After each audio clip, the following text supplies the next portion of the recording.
ध्यान दीजिएगा। हम लोग बनाते हैं क्वेश्चंस को। अभी शुरुआत में हम लोग बनाएंगे कुछ बेसिक क्वेश्चन बनाएंगे जो सिंपल है, और उसके बाद हम लोग हाई लेवल क्वेश्चन को बनाने का शुरू करेंगे, मतलब 0 से हीरो तक, ठीक है ना।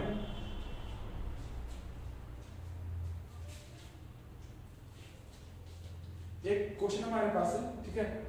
क्वेश्चन ये है कि if triangle ABC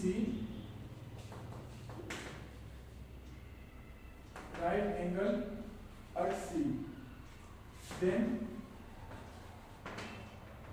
find cos A plus B, है ना, एंगल B ये निकालना है। तो ये जो है ना वन मार्क्स का क्वेश्चन है, ठीक है। और ये मैं ट्रिक्स बता रहा हूँ, ये मैं स्टेटमेंट इसमें नहीं कर रहा हूँ डायरेक्टली। तो ध्यान देने की बात ये है कि हमारे पास क्या है, ट्रायंगल है, AC है, A है, AB है। हम लोग को ये दोनों का जो है वैल्यू निकालना है, वैल्यू क्या होगा। हम लोग जानते क्या है कि कोई ट्रायंगल हमारे पास अगर होता है तो उसका तीनों एंगल का जोड़ने में कितना आता है, 180 आता है। कितना आता है, तीनों जोड़ने में 180 आता है। अगर ये 90 दिया हुआ है तो माइनस करने में तो 90 आना चाहिए ना। इसका मतलब क्या आ जाएगा, एंगल A और एंगल B दोनों का वैल्यू कितना है, 90 आएगा। तो डायरेक्टली हम लोग बना सकते हैं, ये MCQ क्वेश्चन है, ठीक है ना, उसी में आता है। तो अगर लंबा करना है तो लंबा डालते हैं, ठीक है, ध्यान दीजिएगा। तो इंस्ट्रूमेंट क्या होगा, गिवन में होगा इसमें ए triangle ABC is right angle triangle where angle C equals to 90, ठीक है, by triangle angle sum property, angle A plus angle B plus angle C equals to 180 होता है, जानते हैं हम लोग। तो angle A plus angle B हम लोग को नहीं पता है, लेकिन C तो मालूम है कितना, 90 दिया हुआ है। तो अगर 90 दिया हुआ है तो इसको उधर ले गए, मैं मिटाता हूं इसको दिया। तो क्या होगा, angle A plus angle B equals to क्या हो जाएगा, इसमें 90 आ जाएगा। कितना आएगा, 90। अब यहाँ पर cos कहा गया है, ठीक है। अगर cos के अलावा कुछ और लिखा जाता है तो आप उसको लगा सकते हैं। हम cos लगाएंगे, यहाँ पर क्या लगाते हैं, cos लगाने में A प्लस एंगल B 90, यहाँ ना इसमें cos लगाते हैं, cos 90 का वैल्यू कितना आता है, cos A plus cos B कितना आ जाएगा, 0। cos 90 का वैल्यू कितना होता है, 0 होता है, ठीक है बच्चों। तो अभी हम लोग इसके बाद एक नया क्वेश्चन बनाते हैं। ये थोड़ा सिंपल था, लेकिन ध्यान रहे ये क्वेश्चन ट्रिकी है, एग्जाम में पूछता है और पूछा भी है। हो सके कि आपका क्लास एग्जाम में आ सके, प्री बोर्ड में भी क्वेश्चन आ सकता है, ध्यान दीजिएगा बस।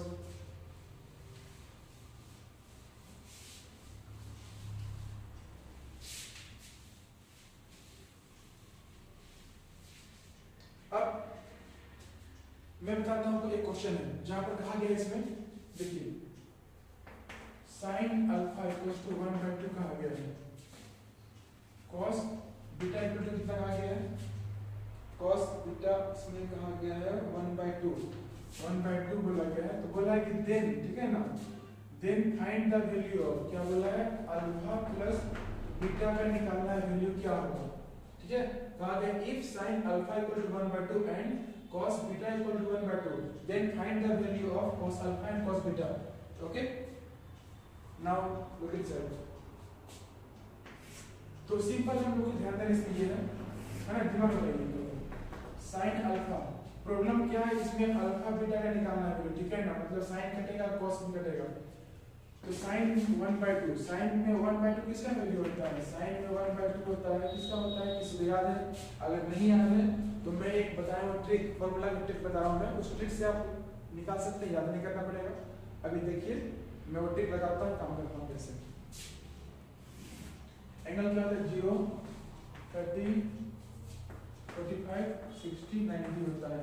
देखिए 0 1 2 3 4, ठीक है, 1 0 1 2 3 4, सब में 4 आया है, 4 लगाइए, इस 4 लगा दिए, इसको सॉल्व कीजिए, रुक रहा है, इस तरह सॉल्व करिएगा, कितना आएगा, इसको सॉल्व करने में 0 आ जाएगा, 0 हो गया। इसको सॉल्व करने में 1/2 आएगा, इसको सॉल्व करने में 1/√2 आएगा, इसको सॉल्व करने में √3/2 आएगा, इसका भाई 1 आएगा, ठीक है। ये क्या हो गया, साइन का वैल्यू हो गया। कॉस का निकाल लेते हैं। अगर साइन जाता है ना तो कॉस लौटता है, लौटने का मतलब है तो 1 हो जाएगा, √3/2 हो जाएगा, 1/2 हो जाएगा, रूट में यहाँ 1/2 होगा, 0 होगा, ठीक है ना। अब देखिएगा मुझे दो ही काम है, तो साइन का में 1/2 किसका होता है, 30 का होता है, तो यहाँ पर साइन 30 लगा देते हैं अपन लोग, साइन 30, साइन कट जाएगा, अल्फा की वैल्यू कितना है, 30 डिग्री आएगा। सेम कहानी बीटा के साथ भी करेंगे, cos में cos बीटा इक्वल्स टू 1/2 है ना, तो cos में 1/2 किसका वैल्यू होता है, cos में 1/2 होता है 60 का होता है, ठीक है ना, किसका होता है cos 60, cos कट जाएगा, बीटा कितना आएगा 60 आएगा, कितना आया 60 आया। अब इसके बाद कहानी क्या है, कहा था कि अल्फा प्लस बीटा का निकालना वैल्यू कितना होगा, निकल तो गया, जोड़ना तो जोड़ देना है, ठीक है।